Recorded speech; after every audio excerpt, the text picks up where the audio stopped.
Ace Jack, I would have probably just C-bet this flop.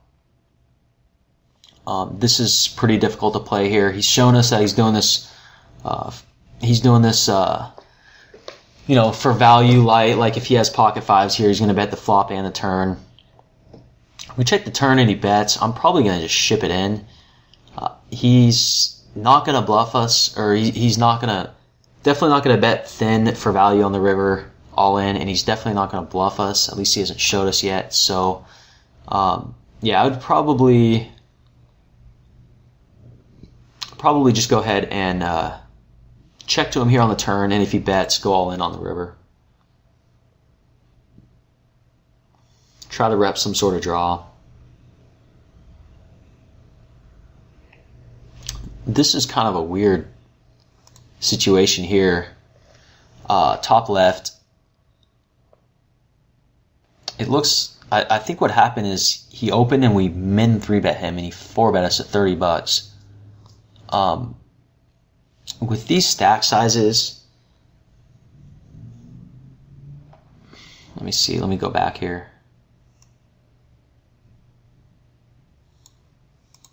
Definitely wouldn't fold this 4-bet. Okay, so yeah, that's what happened. That's how there's $60 in the pot.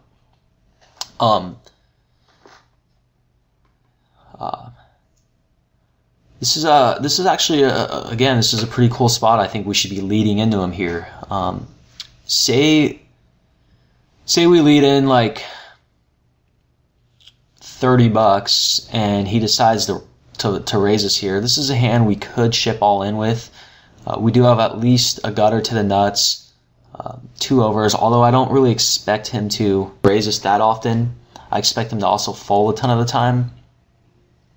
So, but when we do check and he bets to us, I think it's a little awkward to shove all in.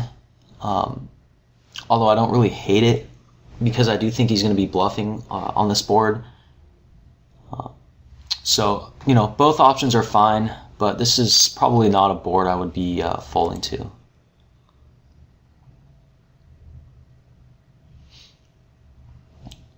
That's always fun. Again, I would probably actually lead into him here. I'd probably lead small, like 40 something, and hope to get him to jam on us. I just don't think he's going to barrel here that often. I could be wrong, because, you know, he's shown us that he's going to barrel thin for value. But this is a spot where I definitely see people checking back a ton of the time. This board is definitely connected with you when you check call this flop. So it's going to be pretty hard to get you to check fold.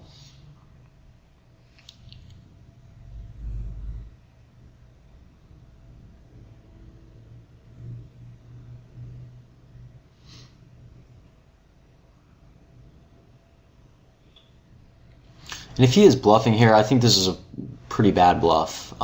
For the same reason I just said, this is really a spot where I don't expect somebody in your position to be check folding here.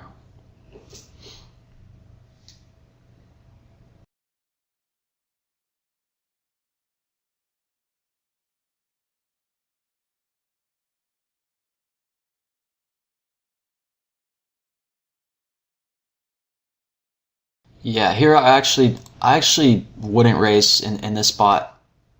I don't know if it was in this video. I think it was the first video. We got into a spot where we caught a flop like this, and I thought it was a good spot to bluff raise.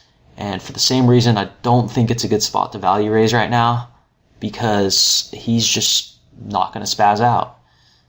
So I'd rather just call. If he has a hand like kings or aces, where he probably wouldn't fold if we raise this flop, I don't think it would matter. I think we'd get his money anyways. But if he has like some random crap and decides to fire the second barrel, you know, we'd get value from that. Or if he just turns, like, say he has like ace jack and a jack turns, he's going to check and then he's going to call a bet and, you know, possibly call an all in.